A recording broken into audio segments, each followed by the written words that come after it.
नमस्कार, मैं हूँ विकास सुखीजा। आप देख रहे हैं अब तक टाइम का स्पेशल प्रोग्राम चाय की चुस्की। बात करेंगे उसकी। दोस्तों आपको बता दें 51 प्रोग्राम हमारे सफलतापूर्वक आपके सहयोग से पूरी तरह से सफल रहे हैं और हमने जो आपको 51 हस्तियों से मिलवाया, एक से बढ़कर एक हस्ती से आपको इंट्रोड्यूस कराया, उनके बारे में आपको बताया। दोस्तों आपको बता दें इन 51 प्रोग्राम के कंप्लीट होने के बाद आज का जो एपिसोड है 52वां। आज से हमने पॉलिटिकल लोगों को बीच में इन्वॉल्व कर लिया है और आपको बता दें जब पॉलिटिकल लोग बीच में आते हैं तो ये कार्यक्रम जो चाय की चुस्की बात करेंगे उसकी, इसका नज़ारा अब आपके साथ हम लोग साझा करने जा रहे हैं। आपको बता दें आज हमने चूज किया है कांग्रेस के जिला संयोजक हैं सरदार त्रिलोचन सिंह को। आपको बता देते हैं त्रिलोचन सिंह के जीवन के बारे में आज हम आपको कुछ ऐसी बातें बताएंगे जिसके बारे में आपने कभी जाना ही नहीं होगा, सोचा ही नहीं होगा कि आखिरकार त्रिलोचन सिंह है कौन, कहां से आए, कहां पैदा हुए और आज किस राजनीति में किस नेता के साथ कदम से कदम ताल कर रहे हैं। त्रिलोचन सिंह जी हमारे स्टूडियो में खास तौर पर मौजूद हैं। हमने इनको स्पेशल आज इनवाइट किया है आपके लिए, क्योंकि लंबे समय से आपको बता दें जब से हरियाणा के अंदर भाजपा की सरकार बनी है और त्रिलोचन सिंह का जो संघर्ष है वो तेज होता जा रहा है, दिन ब दिन तेज। ना जाने कितने सरकार के पुतले फूंक दिए, कितने एजिटेशन कर दिए। आपको बता दें यहीं से ही, इसी विधानसभा करनाल से ही हरियाणा के मुख्यमंत्री ने चुनाव लड़ा था। वो 2 बार जीत चुके हैं और एक चुनाव त्रिलोचन सिंह जी ने उनके खिलाफ लड़ा था कांग्रेस की टिकट के ऊपर। मामला बड़ा गजब का और मजेदार रहने वाला है। हम चाहेंगे सब लोग, अधिक से अधिक लोग हमारे इस लाइव प्रोग्राम के अंदर जुड़ जाएं और अपने कमेंट्स और खबर को साथ के साथ लाइक और शेयर करते चले जाएं। सीधी बात करते हैं त्रिलोचन सिंह जी के साथ चाय की चुस्की बात करेंगे उसकी में। त्रिलोचन जी आपका सबसे पहले अब तक टाइम्स के स्पेशल प्रोग्राम चाय की चुस्की बात करेंगे, इसमें बहुत बहुत स्वागत है। सुखीजा जी, मैं आपके चैनल के माध्यम से आपका भी धन्यवाद करता हूं और दर्शकों का भी धन्यवाद करता हूं। दर्शकों को मैं ये कहना चाहता हूं, आपके हर सवाल का जवाब दूंगा, लेकिन ईमानदारी से, सच्चाई से दूंगा, ताकि दर्शकों को भी पता लग सके कि मेरा जीवन क्या है और मैं कभी सच्चाई से भागा नहीं हूँ। बिल्कुल दोस्तों, आपको बता दें त्रिलोचन जी सच्चाई से भागे नहीं हैं और हम आपको बता दें भागने भी नहीं देंगे।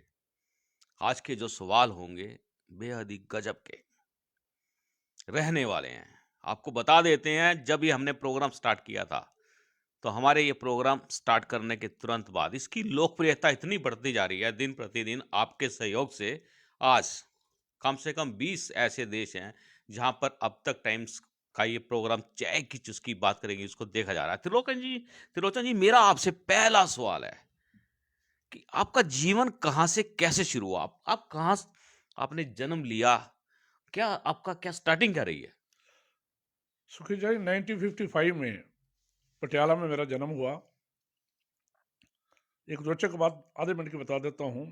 जब मेरा जन्म हुआ तो उस समय में मेरे मदर की पोजीशन बहुत ज़्यादा ख़राब हो गई थी और डॉक्टर ने साफ कह दिया था या माँ बच सकती है या बच्चा बच सकता है। तो हमारे जो घर के थे उन्होंने कह दिया माँ को बचाया जाए, बच्चे की कोई बात नहीं, क्योंकि उस टाइम 5-5 6-6 बहन भाई होते थे। और मेरे को डेड घोषित करके एक डस्टबिन में रख के कॉटन से ढक दिया गया था। मेरी माँ को बचाने के बाद जब मेरी शरीर को मेरे जो जन्म लिया जिसको डेड घोषित कर दिया गया था, वो मेरे जब मामा जी और मामी जी साथ से बड़े थे उनको दे दिया गया। तो मेरे मम्मी ने देखने की कोशिश की भी, देखे लड़का ये लड़की है। तो उस समय उन्होंने देखा मेरे मुंह में अंगूठा डाला हुआ था। तो उसके बाद जब मेरा बड़ा हुआ, मेरे को बताया गया, तो मैंने निश्चय किया कि बचाने वाला भगवान है, इसलिए मैं हर तरह का खतरा मोल ले लेता हूँ। मैं तब नहीं मरा तो अब मेरे को राजनीतिक तौर पे कोई मारने वाला नहीं है। राजनीतिक तौर पे मारने वाला, ये जो आपने बात कर दी है ये थोड़ा समझ से बाहर है। क्या कहना क्या चाहते हैं आप इसके विषय में। देखिए, मैं एक मध्य से भी छोटे, थोड़े से निचले परिवार से हूँ और राजनीति के अंदर बहुत बड़े बड़े बड़े पूंजीपति का हस्तक्षेप रहता है, और मैं संघर्ष के नाम पे रहता हूँ, दोस्तों के बीच में रहता हूँ, गुर्बत में बड़ा हुआ हूँ, गुर्बत में पड़ा हुआ हूँ, और करते करते मैं यहाँ तक जो पहुँचा हूँ, उसके पीछे बहुत सारी कहानियाँ हैं। आपके पास समय कम है, मेरी कहानियाँ बहुत हैं, इसलिए मैं ज़्यादा स्पष्ट बताने में काफ़ी समय लग जाएगा। मैं आज आपके हर सवाल का जवाब देने के लिए तैयार हूँ। पटियाले में जन्म हुआ 55 में, 57 में हम करनाल आ गए, 60 में मैं माल्टोन में जो स्कूल है, गवर्नमेंट गर्ल्स स्कूल है, जो इसको गवर्नमेंट गर्ल्स स्कूल बोलते हैं, उस समय 8वीं तक लड़के भी पढ़ते थे, मैं वहाँ पढ़ा। वहाँ के बाद मैं मिलाराम स्कूल जिसको बोलते हैं डीएम मॉडल स्कूल, उसमें गया। उसके बाद 10वीं में मैं खालसा स्कूल गया, लेकिन ज़्यादा परिवार की स्थिति ठीक न होने की वजह से मैं आगे नहीं चल पाया, और मैं काम के दिशा में चल पड़ा। आपने 10वीं पास कर ली थी? नहीं, 10वीं का मेरा एक पेपर रह गया था, यूएमसी बन गया था, जी। तो इस वजह से मैं नहीं कर पाया। तो रोशन जी, 10वीं तो आपने पास नहीं की, लेकिन ज़िंदगी के जितने पड़ाव थे, आप धीरे-धीरे पास करते जा रहे हैं, और मेरा जो सवाल है, वो ये सवाल है कि आपका जम्मू कश्मीर से क्या संबंध है? देखिए, बेसिकली जो मेरी मदर है, जी। जो पाकिस्तान में जो हिस्सा था, वो जम्मू कश्मीर का हिस्सा जी। था। जब हिंदुस्तान पाकिस्तान बना तो हमारी जो ज़मीन थी वो जम्मू में आ गई। हुँ। मेरा नानका परिवार आज भी सब जम्मू में है, जी। मेरा दादका परिवार जो है वो पटियाला में है। जी।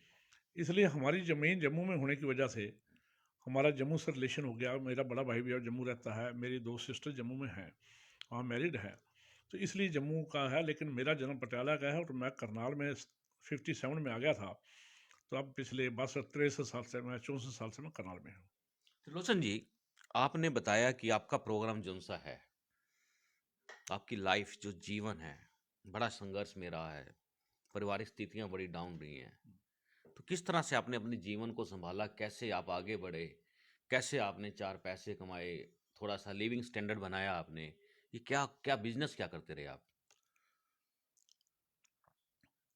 देखिए, सबसे पहले मैंने शराब के एक ठेके में हिस्सा डाला, ब्रीलाजी गर्ग, जो कृष्ण गर्ग के बड़े भाई हैं, उनके साथ रहते रहते ही उनके ग्रुप में आर डी गोयल थे, रिटायर्ड एसडीओ, जिनकी डेथ हो गई है, और चरण सिंह एडवोकेट, ये 3 चारों का बैकग्राउंड था। मैं भी इनके साथ रहता था। 82 में जब चुनाव आए तो इन्होंने कहा जी हम तेरे को इलेक्शन लड़ाना चाहते हैं, क्योंकि मैं इतना अमीर परिवार का नहीं था, तो मैंने ना नुक्कर की, लेकिन वो दोस्त थे, प्यार करते थे मेरे से, मैं खड़ा हो गया। उस समय मेरा तराजू निशान मिला, जो तराजू निशान कांग्रेस जे का भी होता था। वो संजय विचार मंच नया नया अलग हुआ था, मेनका गांधी जी के कज़न माल्टोन में रहते थे, कुकी जी, उन्होंने समर्थन दे दिया, संजय विचार मंच का समर्थन हो गया, और कांग्रेस जे का समर्थन हो गया कि टिकट मेरे को, जो निशान था वो तराजू था। चुनाव कौन-सा था? विधायक का था कि विधायक का, अच्छा, 1982 में विधायक का चुनाव था, 1982 में। 1982 में। और पंजाब जो अकाली दल था, लोंगोवाल का ग्रुप का, उनका जो धार्मिक चिन्ह था वो भी तराजू था। इस करके मेरी थोड़ी पब्लिसिटी ज़्यादा हो गई, सिख भी लग गए, मेरे रविदासी भाई भी लग गए, और मैं शराब की ठेकेदारी करता था। उस टाइम 20 ठेके करनाल में होते थे, 20 के 20 ठेकेदारों ने मेरे को पैसे भी दिए, समर्थन भी दिया, और मेरा काम चल निकला, मेरा अच्छा प्रचार होने लगा। उधर से कांग्रेस की टिकट जो शांति देवी जी को मिली थी, वो इंदिरा गांधी जी की पसंद थी। इंदिरा गांधी जी ने खुद उनको बुला कर टिकट दी थी, तो उन्होंने स्पेशल हिदायत दी थी भजनलाल जी को भी ये सीट, क्योंकि उससे पहले कांग्रेस कभी करनाल में नहीं जीती थी, हमेशा आरएसएस जिसको हम बोलते हैं, जनसंघ बोलते हैं, भाजपा बोलते हैं, वो जीती रही है। और राम लाल जी वधवा उससे पहले मंत्री रहे हैं। तो उस समय जेके जैन थे मेंबर पार्लियामेंट राज्यसभा के।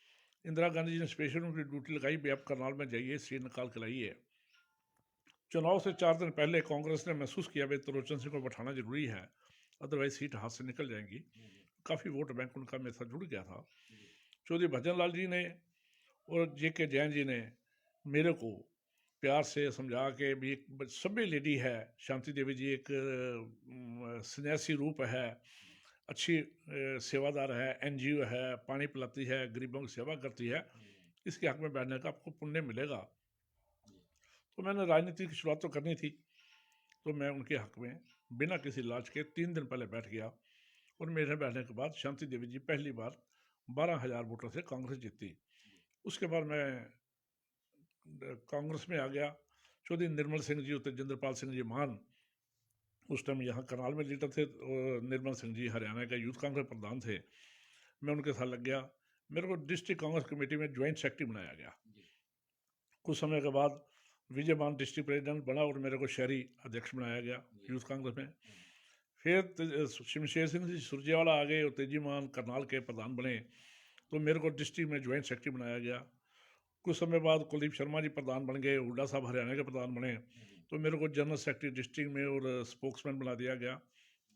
उसके बाद फिर भजनलाल जी जब प्रधान आ गए, तो भजनलाल जी ने प्रधान बनते ही मेरे को शहरी अध्यक्ष बना दिया और स्पेशल इन्वाइटी ले लिया प्रदेश में।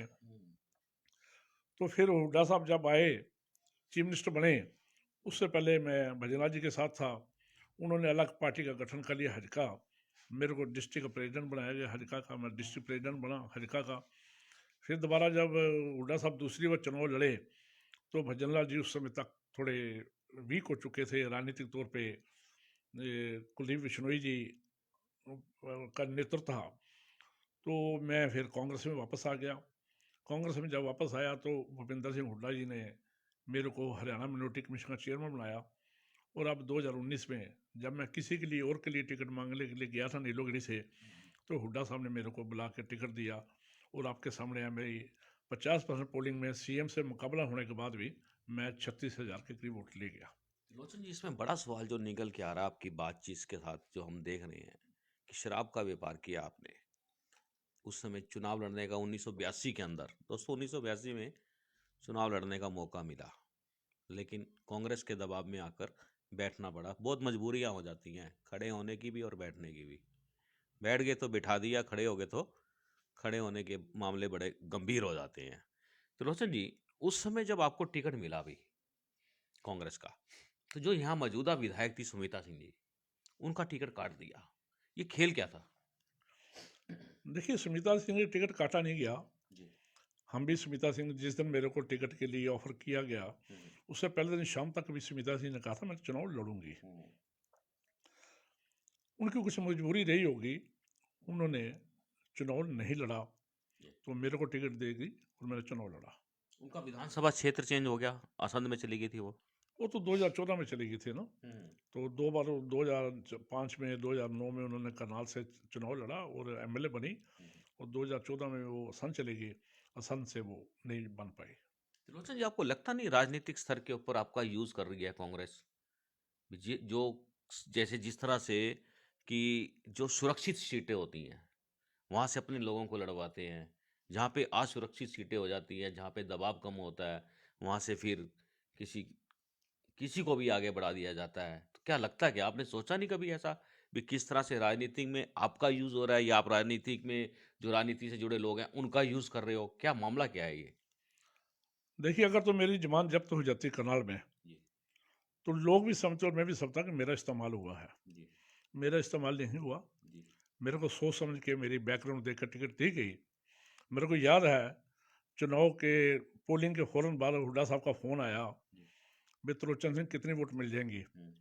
मैं जी पोलिंग बड़ी कम हुई है, 50% पोलिंग हुई है, मेरे को उम्मीद है मैं 30,000 वोट ले लूँगा। जी।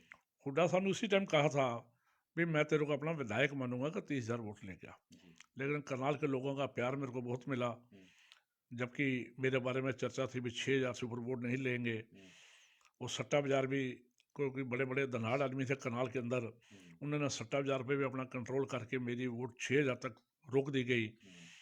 और कुछ लीडर मेरे चुनाव में नहीं आ सके।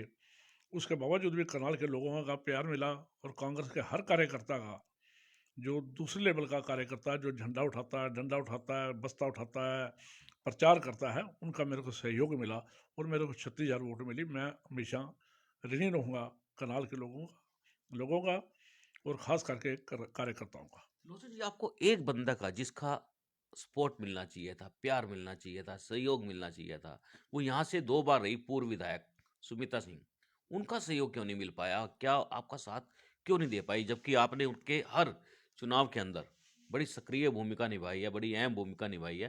तो सुमिता सिंह जी का क्यों नहीं मिल पाया सहयोग? क्या मामला क्या रहा? आपकी नज़दीकियाँ तो बहुत थी। देखिए, मैं सुमिता सिंह को अपनी बहन मानता था और मानता हूँ। आज से 28 साल पहले जब उन्होंने एमसी का चुनाव लड़ा तब मैं उनके साथ था। जब चेयरमैन का चुनाव लड़ा तब मैं उनके साथ था। जब नो कॉन्फिडेंस आया तब मैं उनके साथ था। जब महिला कांग्रेस अध्यक्ष बनने की बात आई तब मैं उनके साथ था। जब उन्होंने चुनाव लड़ा 2005 में, 2009 में, 2014 में, 3 चुनाव उन्होंने लड़े, 2 बार वो एमएलए बनी, मैं उनके साथ था। हर हर समय मैं उनके साथ रहा और करीब 27-28 साल मैंने उनके साथ ईमानदारी से बताए और मैं उनको अपनी बहन मानता हूँ। और वो मेरी चुनाव में मदद नहीं कर पाई तो मैं समझता हूँ एक किसी बहन की मजबूरी हो सकती है कि अपने भाई की मदद ना कर पाए, इसलिए वो मेरी मदद नहीं कर पाई। मैं स्पष्ट बता देना चाहता तो इसकी पीड़ा थी मन में? अगर सुमिता सिंह जी आपकी मदद करते, जहाँ आप इतने वोट ले गए थे, तो ये जो इलेक्शन था, ये नेक टू नेक हो जाता। हूँ। देखिए, मैं स्पष्ट बताना चाहता हूँ कि राजनीति राजयोग है। किसी के आने से, किसी की मदद करने से या मदद ना करने से वोटें बढ़ भी सकती है, वोटें कम भी हो सकती है। जरूरी नहीं भी कोई शख्स आएगा उसकी वजह से वोटें बढ़ जाएं, कोई नहीं आएगा उसकी वजह से वोटें कम हो जाएं। ये सब किस्मत के सौदे हैं, लोग समझते हैं भी क्या कारण है, वो चेहरे को देखते हैं। वोटें कम होना या बढ़ना किसी के आने या ना आने से कोई फर्क नहीं पड़ता। लोचन जी, ये आपकी बात मुझे समझ नहीं आई, फर्क क्यों नहीं पड़ता? अगर हम तराजू की बात करें, अगर मान लो एक तरफ आलू तोल रहे हैं या प्याज तोल रहे हैं, दूसरी तरफ 1 kg का या 2 kg का वो बट्टा रखा हुआ है, वेट रखा हुआ है, और जैसे जैसे उस तरफ भी जहां हमने आलू या प्याज तोलने हैं और वहां पर डालते चले जाएंगे, तो वो बराबर हो जाएगा। आप चुनाव जीत भी सकते थे, मुझे तो ऐसा लगता था। देखिए, जब तराजू खाली होता है उस टाइम में देखा जाए, इंसाफ का तराजू हमेशा खाली होता है, वो कभी भरा हुआ नहीं होता, बराबर होता है। जब आप कोर्ट में जाओ, लिखो, देखोगे जो तराजू लगा होता है बिल्कुल खाली होता है और वो बराबर पल रहे होते हैं। ये इंसाफ का तराजू लोगों ने देखा है, करनाल की पब्लिक ने देखा है, करनाल के कार्यकर्ताओं ने देखा है। ये उनके ऊपर मैं छोड़ देता हूँ, इसके बारे में क्या सोचते हैं, मैं अपने मुंह से कुछ नहीं कहना चाहता।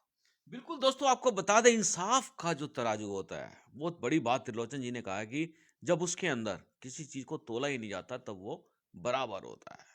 और जब तुलने लगते हैं, तब खेल शुरू हो जाता है। और ये जो खेल है, बड़ा गजब का खेल है। त्रिलोचन जी, इलेक्शन में दबाव था बहुत आपके ऊपर सरकार का? हाँ, दबाव रहा। मेरे एक परिवारिक सदस्य का ही एक दिन पहले, जिस दिन नॉमिनेशन फॉर्म भरना था, रात को फोन आया था भी मैं आपसे बात करना चाहता हूँ, कर लो, मैं कर लो, और कोई करीब 12 बजे का टाइम था। तो सरकार के दबाव तरफ से मेरे को एक ऑफर दी गई। मैं अब क्लियर नहीं बता पाऊंगा क्योंकि कल को मैं, मेरे पास कोई प्रूफ नहीं है, लेकिन मैंने आपके चैनल के माध्यम से कहा, मैं जो कहूँगा ईमानदारी से कहूँगा और मैं निर्मल कुटिया को मानता हूँ, मैं हाजिर नाजिर समझ के ये बात बताने जा रहा हूँ भी। अपना जो आपका नॉमिनेशन फॉर्म है उसमें साइन गलत कर दें, अपना नाम गलत भर लें, तरलोचन की जगह त्रिलोचन लिख दें, ताकि किसी तरीके आपका फार्म रिजेक्ट हो जाए, उसके बदले हम एवज में हम ये आपको देना चाहते हैं। क्या क्या देना चाहते हैं? मैंने, माल माल देना चाहते थे, या कोई सरकार में मान सम्मान देना चाहते थे? क्या था क्या वो? नहीं, कैश ही था, अच्छा। लेकिन मैंने बड़े ढंग से रिफ्यूज़ कर दिया क्योंकि मैं समझता था कि अगर मैं पैसे ले भी लूँगा, मैं अपने घर के अंदर बैठ बैठ के घूट उठ के मर जाऊँगा, इससे बजाय कि मैं पब्लिक में रहना पसंद करता हूँ, मैंने रिफ्यूज़ कर दिया। तो सरकार का दबाव तो रहता है मुख्यमंत्री के मुकाबले में, लेकिन जब वोटों का मार्केट में हो आ गई भी 5,000 सुपर वोट नहीं है, तो सरकार भी थोड़ी केयरलेस होगी भी 5,000 वोट की कोई खास बात नहीं है। उनके जिला प्रधान उस समय के सब यही कहते थे 4,000, 5,000, 6,000 वोट ये लेंगे, तो सरकार का ध्यान भी मेरी तरफ ज़्यादा नहीं गया और मैं ईमानदारी से काम करता रहा। बड़े लीडर करनाल में नहीं आ पाए, या करनाल के काफ़ी लोग कांग्रेस छोड़ के पहले ही जा चुके थे, 2 महीने पहले ही, चाहे वो एमसी हों, चाहे पूर्व मंत्री रहे हों, या वरिंदर मराठा जी रहे हों, या ये मनोज वधवा जी रहे हों, जिनको हमने कुछ समय पहले समर्थन दिया था, या मेरे बड़े भाई जो दुख सुख के साथी जयप्रकाश गुप्ता जी रहे हों, और कई एमसी भी चले गए थे, इसलिए मेरे को उनका किसी का साथ नहीं मिल पाया। लेकिन करनाल का जो गरीब कार्यकर्ता था, जो झंडा डंडा लेकर चलता था, जो बस्ता संभालता था, उसके अलावा मेरे को कुछ बीजेपी के मेरे जो मित्र हैं जो बीजेपी में, उनका मदद भी मिली है। मैं उनको अवॉइड नहीं करना चाहता, मैं उनको अपने मन से नहीं निकालना चाहता, मैं हमेशा उनका आदर करता हूँ। उन्होंने भी मेरी मदद की है बीजेपी में रहते हुए भी, काफ़ी लोगों ने। दोस्तों बड़ी बात सामने निकल के आई है कि भाजपा के खिलाफ चुनाव लड़ रहे हैं त्रिलोचन सिंह जी, और भाजपा के लोग त्रिलोचन सिंह जी को सपोर्ट कर रहे हैं अंदर खाते से। ये बड़ा सवाल है, और अपने आप में ये तो पूरे शहर को मालूम ही है कौन कौन से नेता ने सपोर्ट किया होगा। बता सकते हैं किसी एक दो का नाम? नहीं, मैं नहीं चाहता अभी उनका मैं नुकसान करूँ, लेकिन आपने सामने हनुमान जी की फ़ोटो लगाई हुई है, उनकी तरफ हाथ करके कहता हूँ कि पहली रात कुछ इनके कार्यकर्ता आके अपने बस्ते भी मेरे को दे गए बीजेपी के, जो जिनकी ड्यूटी लगी थी सुबह लगाने के लिए, अच्छा। कि 8 और 10 बस्ते मेरे को धक्के से दे गए। मैं कहा नहीं, मैं ये काम नहीं करना चाहता, आप ईमानदारी से काम करिए। लेकिन फिर भी बस्ते आके चले गए कि हम कांग्रेस के वोट देंगे, हम उनका बस्ते नहीं संभालते। वहाँ से लेके आए, और सुबह ये तो उनके जो मैनेजर थे उनको मालूम होगा कौन कौन से बस्ते मिस हुए थे, लेकिन रात को बस्ते भी दे गए थे मेरे को आके। और कुछ लोगों ने आके मेरे को थोड़े थोड़े पैसे भी दिए, अपनी गाड़ियों में बैठ के बाहर बुला के। मेरा ऑफिस जगह बस सुनसान जगह पे था, इसलिए बाहर आ जाते थे, अपने ऑफिस में उठा अपनी गाड़ी में उठा के मेरे को पैसे भी दिए। मैं उनका मान सम्मान करता हूँ। अगर ज़िंदगी में कभी मेरे को मौका मिला, कांग्रेस के खिलाफ तो नहीं, अगर मौका मिला उनकी किसी अन्य काम में सेवा करने का, मैं उनकी सेवा जरूर करूँगा। आप उनके साथ जो एहसान उन्होंने आप पे किया, आपको लगता नहीं इन्होंने अपने स्वार्थ के लिए आपका साथ दिया? क्या आपको लगता नहीं है कि एक सीएम को हराने के लिए भी, अपनी सीट को सुरक्षित करने के लिए, खुद को आगे लाने के लिए भी आपको जो ये मुद्रा दी, लीगल या इनलीगल तरीके से सहयोग दिया, सहयोग का नाम आ जाता है बीच में, तो आपको लगता नहीं था कि उन लोगों ने अपने फायदे के लिए आपका साथ दिया? नहीं, मैं ये बात नहीं मानता। उन्होंने अपने फ़ायदे के लिए नहीं है। मेरे साथ दोस्ती जो उन्होंने कुछ पल गुज़ार रखी है, पिछला मेरा इतिहास रहा है, मेरे साथ उन्होंने दोस्ती रखी है, भले ही वो बीजेपी में चले गए हों या बीजेपी के भी हों। जब बीजेपी के ऊपर जब सरकार थी हुड्डा साहब की, 1-2 लीडरों पे कुछ मुसीबत आई थी, हमने उनकी मदद की थी ठोक के, ताकि उनके ऊपर जाती ना हो। तो हो सकता है वो फ़र्ज़ अपना उतारने के लिए, दोस्ती निभाने के लिए करा हो, लेकिन किसी ने विश्वासघात करके नहीं दी, मेरी दोस्ती करके मेरी मदद की है। दिलोसर जी, मेरा बड़ा सवाल है, आप राजनीति के अंदर लंबे समय से काम कर रहे हो, और पूर्व सीएम चौधरी भजनलाल जी, और उसके बाद फिर पूर्व सीएम भूपेंद्र सिंह हुड्डा, आप दोनों के बड़े नजदीकी रहे हो। आपको लगता नहीं कि इन दोनों में से लीडर कौन सा बेहतर लगा आपको दोनों की, यदि हम बात करें? देखिए, आज भजनलाल जी इस दुनिया में नहीं है, और जबकि भूपेंद्र सिंह हुड्डा जी सीएलपी लीडर हैं, जोर शोर से काम कर रहे हैं। क्या बेहतर, दोनों में क्या आपको बेहतर लगा? देखिए, जब चौधरी भजनलाल जी हरियाणा कांग्रेस के प्रधान थे, और मेरे पास 2 विटनेस थी, जिसमें अभी एक अभी है, एक इस दुनिया में नहीं है। जी। उनके घर में बैठ के उन्होंने कहा था कि अगर मेरे चला तो मैं आपको टिकट भी दूँगा, आपको नहीं टिकट दी गई तो मैं आपको चेयरमैन बनाऊँगा कैबिनेट रैंक का। भजनलाल जी ने मेरे से वादा भी किया था, और हुड्डा साहब ने मेरे को कैबिनेट रैंक का चेयरमैन भी बनाया, और मेरे को टिकट भी दी। इसलिए मेरे लिए दोनों आँखें हैं, दोनों आँखें मेरी आज की डेट में बराबर नज़र आता है मेरे को। कोई किसी की रोशनी कम या ज़्यादा नहीं है। मैं दोनों का मान-सम्मान करता हूँ और करता रहूँगा। त्रिलोचन जी, संघर्ष के टाइम में आपकी धुनाई बड़ी करी है पुलिस ने, भगा भगा के लठ मारे आपको। मैंने मैंने खुद लाइव देखा था, एक एजिटेशन के अंदर आपकी पिटाई बड़ी हुई है। क्या लगता है आपको? देखिए, जब कोई आदमी वफ़ादारी करेगा, तो वफ़ादारी में अगर खड़ा रहेगा, तो लठ तो पड़ेंगे ही। हम भजनलाल जी के साथ चले गए थे हजका में। उस दिन हजका का एक गठन होना था, बहुत बड़ी रैली होनी थी। तो उसमें जाने की तैयारी को लेकर प्रशासन के साथ कोई हमारी नाराज़गी होगी, जिसकी वजह से उन्होंने हमारे ऊपर लाठीचार्ज किया, जिसमें राकेश कम्बोज भी थे, मैं भी था, हरिंदर कल्याण जो मौजूदा एमएलए हैं वो भी थे, कबीर पंथी जो पहले एमएलए रह चुके हैं वो भी थे, जिलाराम शर्मा भी जी थे, पवन शाहपुरी भी थे, जयपाल शर्मा भी थे जो अब बीजेपी में हैं, शायद मंडी के चेयरमैन भी रहे हैं, यशपाल राणा भी थे ग्रोंडे संध वाले। ऐसे ऐसे बहुत सारे नेता उस टाइम भी थे, और जो जो जिनको लाठीचार्ज हुआ, लेकिन कई नेता भाग गए, लेकिन मैं खड़ा रहा क्योंकि राकेश कुमार की पिटाई हो रही थी, उसकी वजह से मेरी भी पिटाई हुई और हमारे खिलाफ मुकदमे बने। कोर्ट में हमने मुकदमा लड़ा। जिस दिन मैं चुनाव लड़ रहा था उस समय मेरे पे 1 साल की सज़ा थी, जो मेरे रिकॉर्ड में भी नसीमत की हुई है। 1 साल की सज़ा थी, उसके बाद जाकर 2020 में हम बरी हुए। तो जो संघर्ष करेगा, अब इस सरकार के खिलाफ भी हम रोज लगे रहते हैं, तो हो सकता है आने वाले समय में हम सीएम को काले झंडे दिखाएं तो लाठीचार्ज तो होगा ही होगा। इसलिए अगर आपको काम करना चाहते हो दिल से करो, लाठी पड़नी है, जो होना है वो तो छोड़ दो आप कुल उसमें। मिला के अभी भी तैयार हैं लठ खाने के लिए। हाँ, जितना मेरा शरीर लठ खा सकता मैं खाने के लिए तैयार हूँ, लेकिन मैं झुकने के लिए तैयार नहीं हूँ। भले ही प्रशासनिक अधिकारी, भले ही मौजूदा सरकार मेरा जितना मर्जी नुकसान कर ले, मेरे को 2 वक्त की रोटी अब भी मिलती है, आगे मिलती रहेगी। नहीं तो निर्मल कुटिया रही है, वहाँ जाकर लंगर खा लिया करेंगे, लेकिन मैं झुकने वाला नहीं हूँ। अगर ये प्रशासन सोचे झुका लिया जाएगा, अगर ये सरकार सोचे मनोहर लाल खट्टर जी के कुछ जो खास कान में बात करने वाले वो सोचे, मैं झुकने वाला नहीं हूँ। लोचन जी, करनाल में किस कांग्रेसी नेता को आप अपना सहयोगी मानते हैं? आपका कोई साथ दे रहा है इस समय? देखिए, बात तो ऐसा कि बहुत ज़्यादा साथ दे रहे हैं, मेरे जितने प्रदर्शन कामयाब हो रहे हैं। अगर आप ये कहो भी मैं अपने से ऊपर किसको मानता हूँ, जिसकी मैं कदर करता हूँ, जिसको मैं हर प्रोग्राम में लेके सेकंड नंबर पे अपना जतून को आगे रखना चाहता हूँ, वो है मेरे बड़े भाई, छोटे भाई, शायद मेरे से 6 महीने छोटे हैं। पंडित चिरंजीव लाल जी के साथ मैंने बड़ा काम किया, बड़े सभ्य और साफ सुथरे आदमी थे। उनके बेटे कुलदीप शर्मा जी जो पूर्व स्पीकर रहे हैं, मैं उनको पसंद करता हूँ। लोचन जी, मेरा जो सवाल है आपका, आपकी पसंद नापसंद राजनीति से जुड़ी लोगों की। दोस्तों, राजनीति में कुछ भी हो सकता है। ये नहीं मालूम कौन किसके साथ कब चला जाए, किसको पसंद आ जाए, किसको ना पसंद आए, क्या हो सकता है, कुछ भी हो सकता है।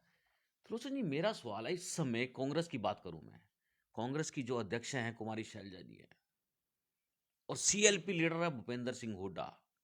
दोनों में से बेहतर कौन है? वो तो आपने पहले बताया कि 2 आंखें तो आपकी ऑलरेडी है ही हैं।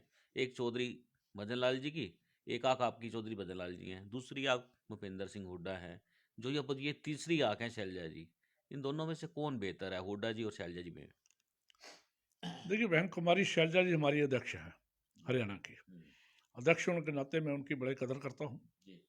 वो सभ्य लेडी है और कांग्रेस के लिए काम कर रही है। मैं राहुल गांधी जी को भी, सोनिया गांधी जी को, प्रियंका जी को भी नेता मानता हूँ। शैलजा जी को भी कांग्रेस के प्रेसिडेंट है उनका नेता मानता हूँ। जैसे कि मोहल्ले में रहने वाले सभी लोगों के साथ प्यार होता है, लेकिन किसी विशेष घर में उनका ज़्यादा आना जाना होता है, क्योंकि वहाँ वो अपने दिल की बात कर सकते हैं।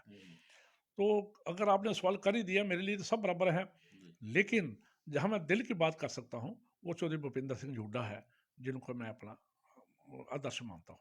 तीसरी आंख किसको मानते हो फिर? आपके लिए तीसरी आंख का होना इस समय तो बड़ा जरूरी है।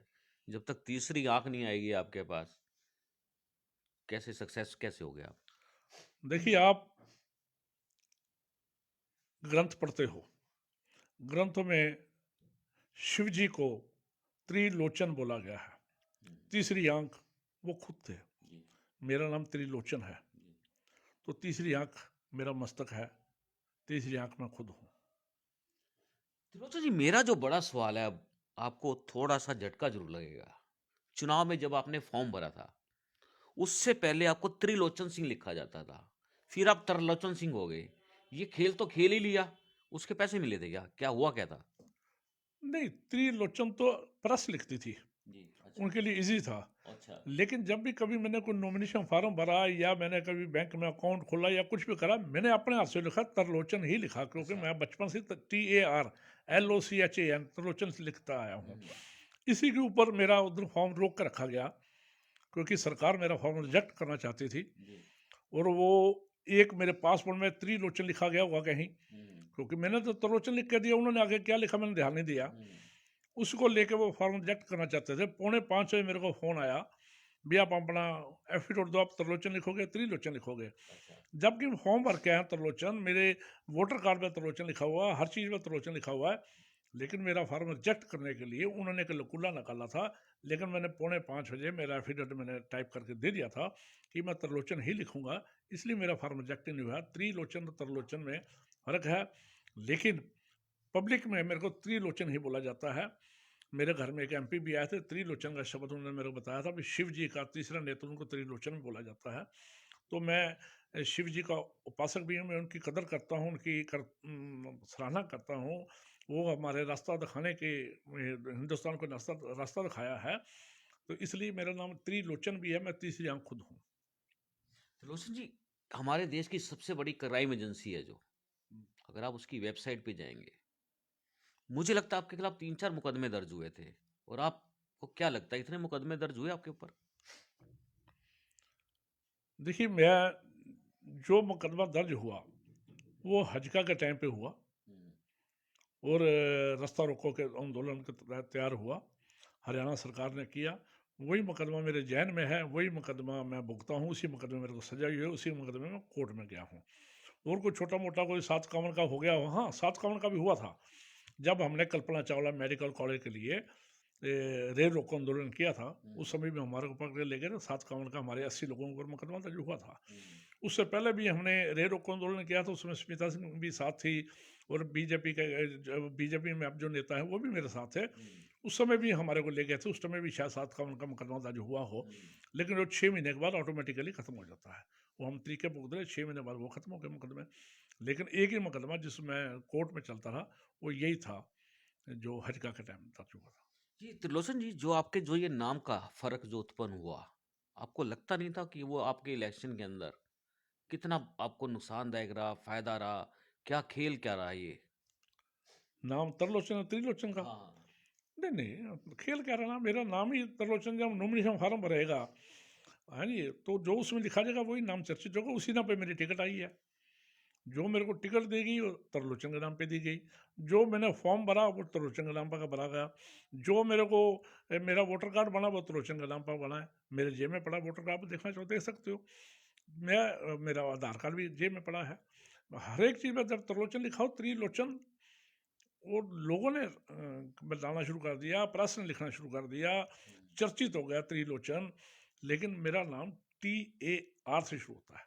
त्रिलोचन जी, पिटाई आपकी हुई, पत्रकारों को निशाना बनाया गया, हमारे 13-14 पत्रकार पीट दिए थे उस एजिटेशन के अंदर, वो जो राकेश कंबोज जी ने किया था, तो इसमें पत्रकारों का क्या कसूर था?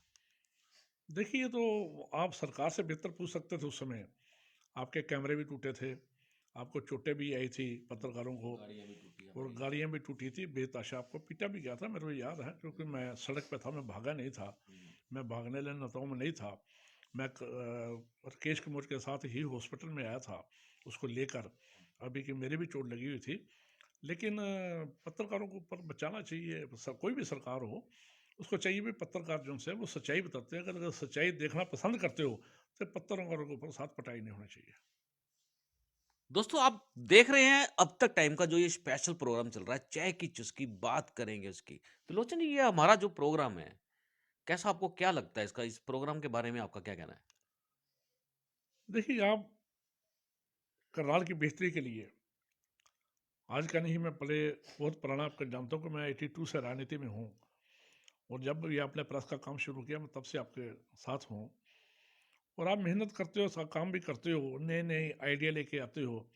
ये जो आप लेके आए चाय की चुस्की, बात करेंगे उसकी, एक अच्छा प्लेटफार्म है जिसमें हर आदमी अपने बीते दिनों को याद कर लेता है, और पब्लिक को पता लग जाता भी ये जो बोल रहा है क्या ये सच है या झूठ है, और उसके मन में क्या है।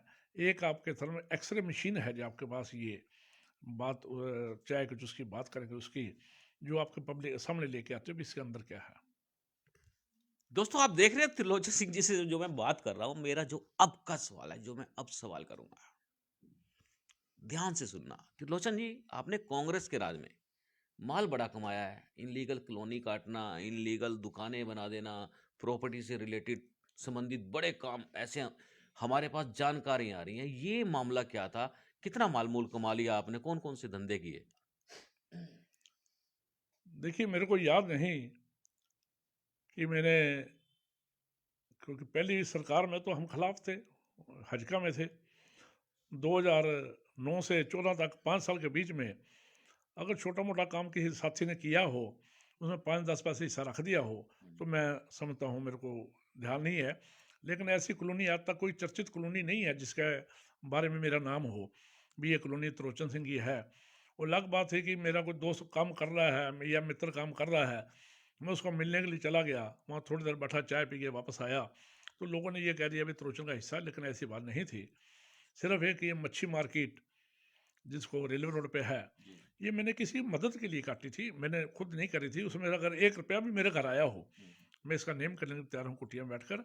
मैंने किसी की हेल्प के लिए, मदद के लिए, कि उसके ऊपर 40-50 साल से कब्जा था, और वो महिला जो थी वो उसने मेरे को कहा था भी मेरी मदद की जाए, उसकी मदद के तौर पे मैंने ये करा था। और बाकायदा नक्शा पास करा के, वो तो सरकार के पैसे भर के नक्शा पास करा के। मैं इलीगल काम कोई भी नहीं करता। अगर किसी ने मेरा नाम रखा भी हो तो अलग बात है, मेरा कहीं आपको नाम नहीं मिलेगा। मेरा कॉलोनी काटने में कभी चलान नहीं हुआ, मेरा कॉलोनी काटने में कभी मेरे को नोटिस नहीं आया, मैं कभी भी ऐसा काम नहीं किया जो इलीगल हो। दोस्तों, ये महिला कौन थी? वो पॉलिटिशियन थी या नॉन पॉलिटिशियन थी? नहीं, हमारी पारिवारिक सदस्य थी, वो महिला हमारी पारिवारिक सदस्य थी। निर्मल कुटिया में सेवादार है, हमारे बचपन से हमारे घर के साथ ही रहते थे, परिवार से हमारे पारिवारिक सदस्य है। बिल्कुल दोस्तों, जो ये सवाल होते हैं एक नेता से जानने के लिए, वो इसलिए होते हैं ताकि जो पब्लिक है उस नेता की बारीकियों से रूबरू हो सके, ताकि पता लगे कि अगर वो किसके साथ खड़े हैं, उसके साथ ठीक भी खड़े हैं या नहीं खड़े हैं। तो लोचन जी, आपको जब आपने चुनाव लड़ा, आपको ऑफर आया था भाजपा में जाने का? क्योंकि कांग्रेस से काफी लोग तो भाजपा में भाग गए। करनाल की अगर हम बात करें तो काफी कांग्रेस की जो मेन टीम थी वो सारी की सारी ही भाजपा में भाग गई, बहुत राजनीतिक लाभ उठाया। आपको मिला कोई ऐसा ऑफर? मैं आपको स्पष्ट बताना चाहता हूँ, जब मैं चेयरमैन था हरियाणा माइनॉरिटी कमीशन का, तो जब मुख्यमंत्री मनोहर लाल जी खट्टर बन गए, तो हम 5 मेंबर थे, 4 मेंबर थे, एक मैं चेयरमैन था, 3 मेरे साथ मेंबर थे, एक रोहतक के थे, एक मैडम थे क्रिश्चियन, एक मुसलमान थे, उधर से नू वगैरह थे। हम चारों ऑफिशियली मुख्यमंत्री साहब को मिलने गए। मुख्यमंत्री साहब ने हमारा बड़ा जो गर्मजोशी से स्वागत किया।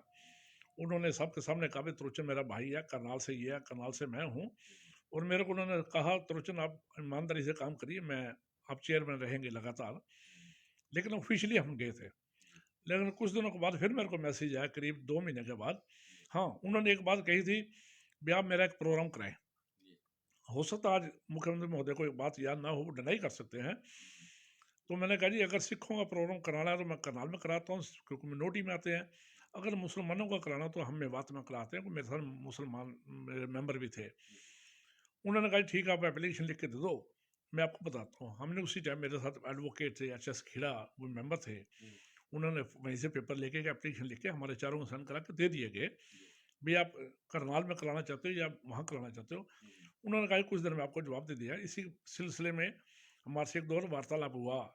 एक IAS अफसर से, मैं उनका नाम नहीं लेता, वो करनाल में DC रह चुके हैं, उनके माध्यम से, क्योंकि CM साहब के साथ अटैच थे। लेकिन कुछ दिनों बाद हमारे को मैसेज आया भी आपको CM साहब मिलना चाहते हैं। हम चारों मेंबर, तीनों मेंबर और चौथा मैं चेयरमैन, हमारे को सरकारी गाड़ी भी थी, गन में था, सबको मिला हुआ था।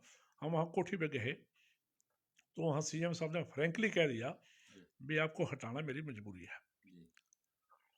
तो हमने कहा ठीक है, कोई बात नहीं, आप चीफ मिनिस्टर हो, आप जो मर्जी कर सकते हो। जो जब उन्होंने बात कहा कि वो चले गए बाकी पब्लिक को मिलने के लिए, तो वही IAS जो करनाल में DC रह चुके हैं, उन्होंने मेरे को कहा यार मेरे एक बार ऑफिस आ जाओ सेक्रेटरीट में। हम उनके ऑफिस में गए। ऑफिस में बैठ के उन्होंने बोला भी आप ऐसे करो, BJP ज्वाइन कर लो, मैं CM साहब को कह के आपको कंटिन्यू रख लूँगा। तो मैंने कहा जी नहीं, मैंने तुरंत जवाब दे दिया, मैं कहा नहीं, हम ऐसे नहीं करेंगे। हो सकता है चेयरमैन रहते रहते हमारे को BJP के विचार अच्छे लगे, हम BJP में आ जाएं, लेकिन आज मैं सौदा नहीं करूँगा। फिर उसके तुरंत बाद CM साहब के ऑफिस के साथ वाले ऑफिस में, जो हरियाणा का उस टाइम सबसे पावरफुल IAS थे, उनके कमरे में ले जाया गया हमारे को। उनसे मिलवाया गया भी ये त्रिलोचन सिंह। उन्होंने कहा अच्छा अच्छा, बैठी बैठी, चाय लेंगे, क्या लेंगे? भाई कुछ लेंगे। कहते क्या सोचा आपने? मैं कही हम नहीं, हम BJP ज्वाइन नहीं करेंगे। उन्होंने मेरे सामने रैक खोला, रैक खोल के लेटर निकाल के कहते ये लेटर आपका लिखा हुआ सर, साइन ही मैंने करने हैं हटाने का। मैं जी साइन करके फोटो कॉपी करा के हमारे हाथ में दे दो, कारें यहीं खड़ी कर देते हैं, हम बस पे चले जाएंगे। क्यों 10 रुपये सरकार को और ख़राब करोगे कुरियर कराने के? कहा नहीं नहीं यार, उसकी पेपर में आ जाएगा। हम वापस आ गए थे। उस टाइम मेरे को ऑफर दी गई थी। उसके बाद यार अचानक टिकट मिल गई। पहले मालूम नहीं था किसी को। टिकट में मेरे को अपना नॉमिनेशन गलत भरने की ऑफर दी गई थी, और जो मैंने नहीं भरा। मैं ईमानदारी से कर रहा हूँ इस बात को, और आगे समय आएगा मैं कहता भी रहूँगा। लोचन जी, मेरा एक सवाल और है। ये सवाल जो मैं अब आपसे करूंगा, ये काफी लोगों की दिल की जो चोटें हैं, दिल पे जो चोटें लगी हैं, उस पे मल्हम का काम करेगा। तो लोचन जी, जो ये नेता लोग आते हैं, चुनाव लड़ते हैं, तब ये चुनाव के समय बड़े हसीन सपने दिखाते हैं अपने समर्थकों को।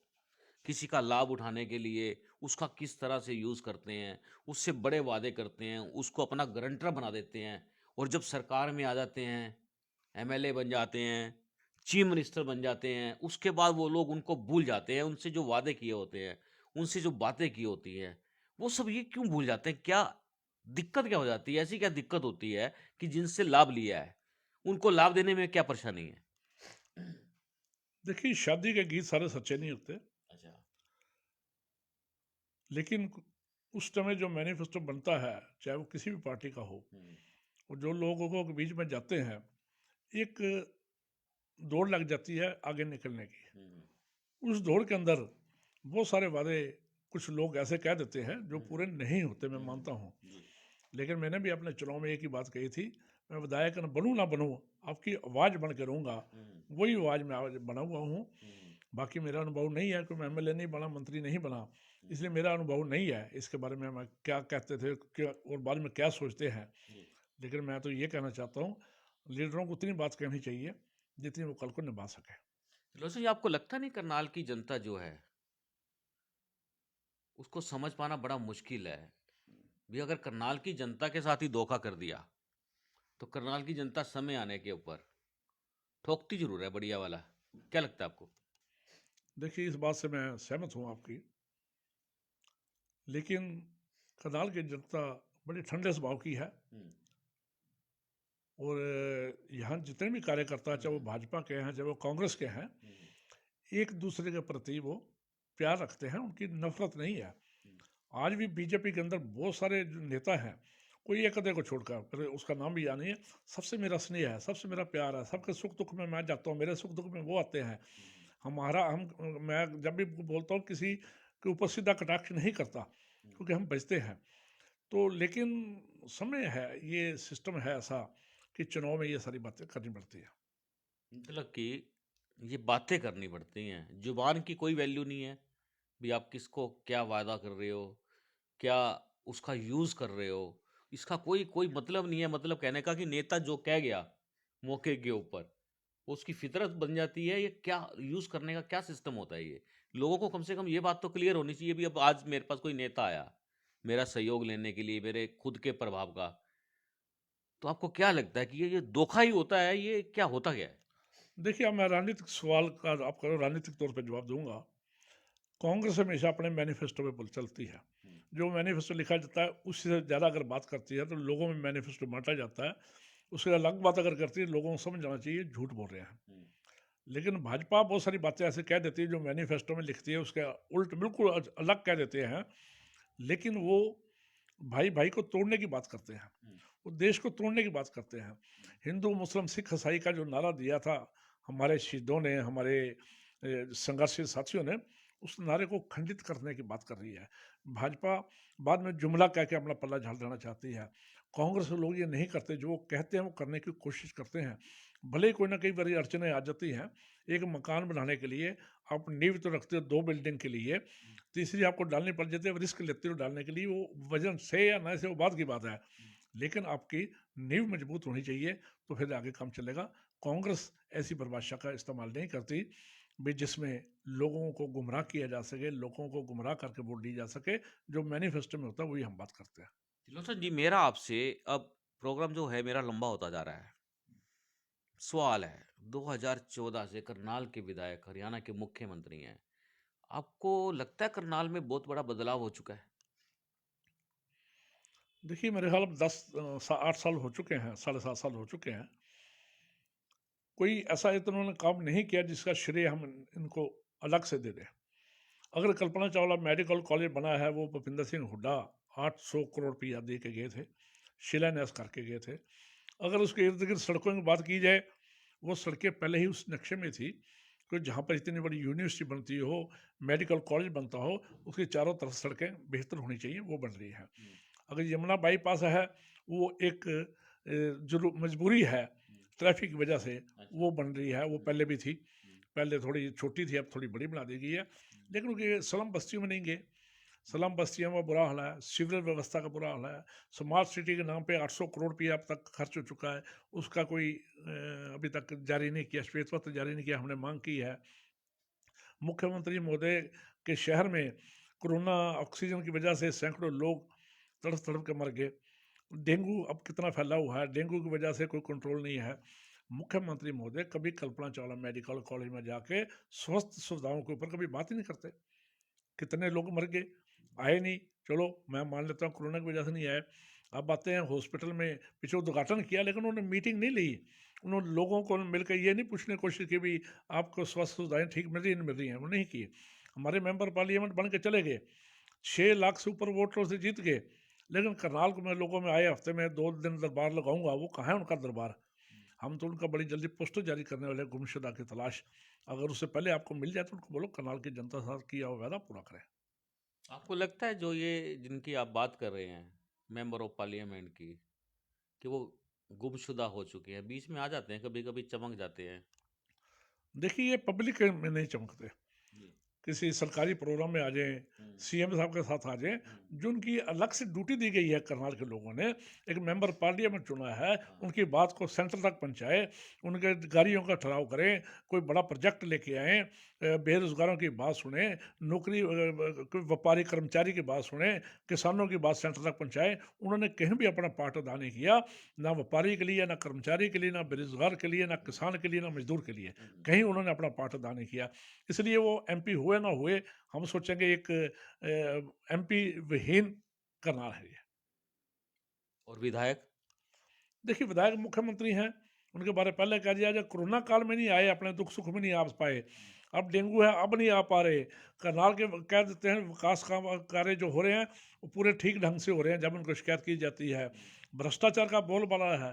2 अफसर जिनका मैं नाम नहीं बताना चाहूँगा, करनाल को लूट के खा गए हैं, करनाल का बुरा हाल कर दिया। कोई है नहीं है, कोई बेरोजगारों की बात नहीं सुनी जा रही, व्यापारी रो रहा है, सड़कों का बुरा हाल है, स्लम बस्तियों का बुरा हाल है, छोटी कॉलोनियों का बुरा हाल है।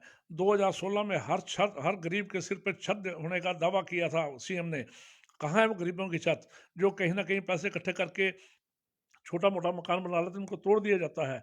उसका कारण, तोड़ने का कारण कि कुछ अफसर बड़ी कॉलोनियों के साथ मिलकर छोटी कॉलोनियों का ध्वस्त करते हैं ताकि लोगों का आकर्षण बड़ी कॉलोनियों की तरफ जाए।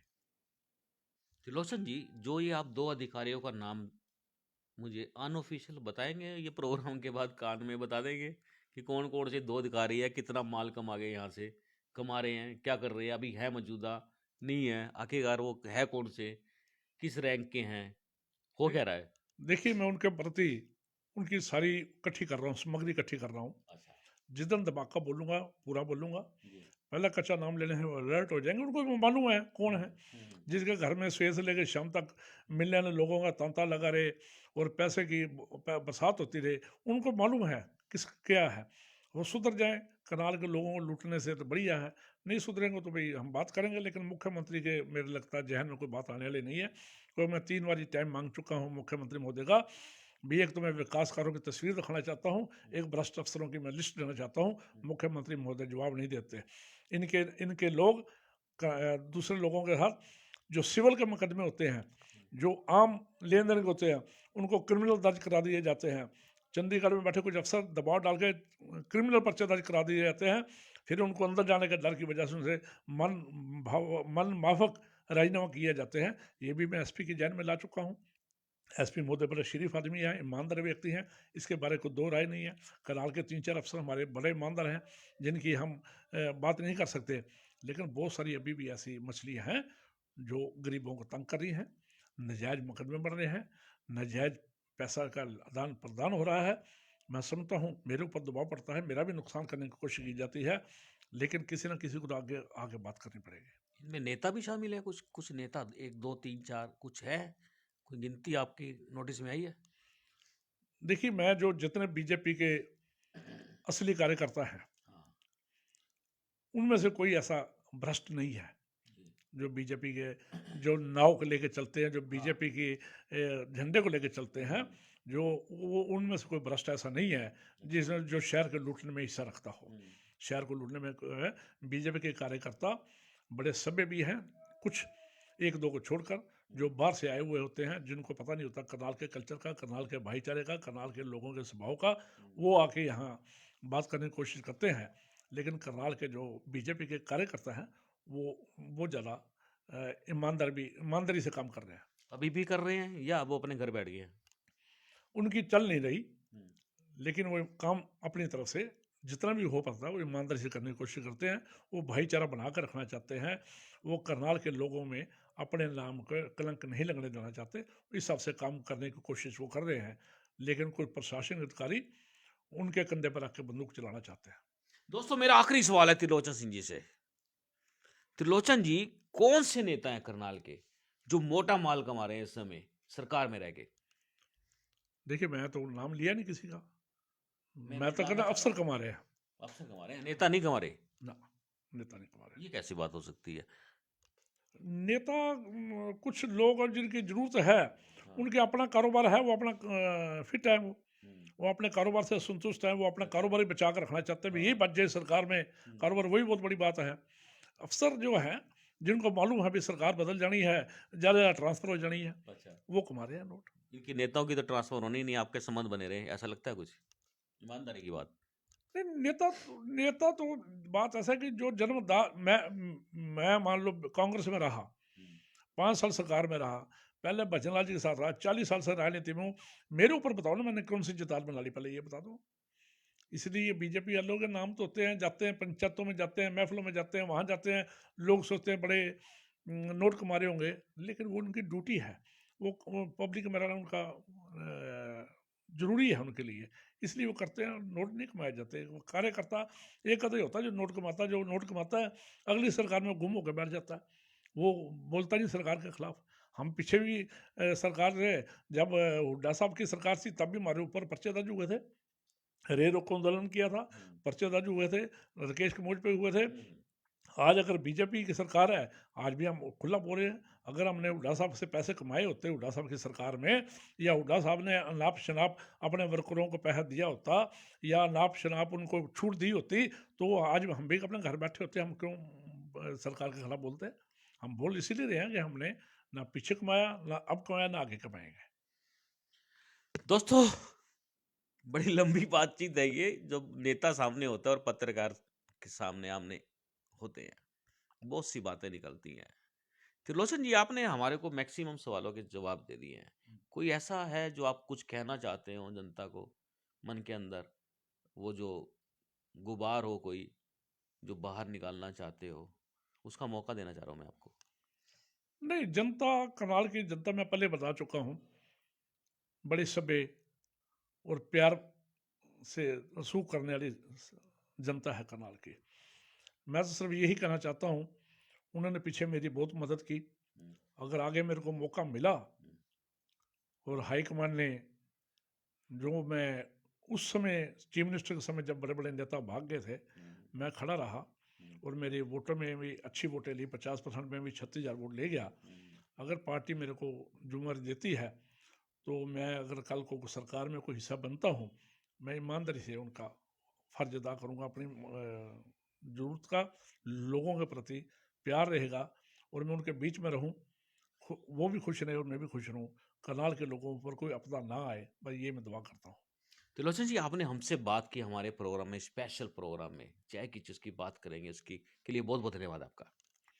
मैं आपका धन्यवाद चाहता हूँ, आप तक चैनल का और दर्शकों का, शायद जो 50 मिनट के करीब आपकी बात सुनी होगी, और मैं उम्मीद करता हूँ उनका प्यार मेरे साथ बना रहेगा और मैं उनके लिए संघर्ष करता रहूँ। मैं यही उम्मीद करता हूँ और उनका प्यार मेरे साथ बना रहे, मैं यही उम्मीद करता हूँ। बिल्कुल धन्यवाद। दोस्तों, आपको बता दें ये थे त्रिलोचन सिंह जी। और दोस्तों, आपको बता दें कि जाने से पहले एक बात आपको फिर मैं बताऊंगा, और आज जो मैं आपको बात बताऊंगा वो बताऊंगा कि करनाल में कितना बड़ा बदलाव हो रहा है। करनाल का नक्शा तेजी से बढ़ रहा है, आपको देखना होगा। मैं चाहूंगा एक बार आप कैथल रोड से जब चिड़ाव मोड़ है, जो चौक है, वहां से करनाल में एंट्री करें, आपको लगेगा कुछ ना कुछ चेंज हुआ है। खाचवा से आ जाएंगे करनाल में, तब आपको लगेगा बहुत बड़ा चेंज हुआ है। हाईवे से बात करें, बलड़ी बाईपास से गीता द्वार से अंदर आएंगे, तब आपको लगेगा बहुत बड़ा चेंज हुआ है। इससे भी बड़ा चेंज जो होने जा रहा है वो आपको बता दें, लगभग नजदीक है। वो मेरठ रोड जिसको बोलते हैं, उसके अंदर भी बहुत बड़ा बदलाव हो रहा है। काफी चीजें हैं, चेंज हो रही हैं। लेकिन आपको बता दें, इतना कुछ होने के बाद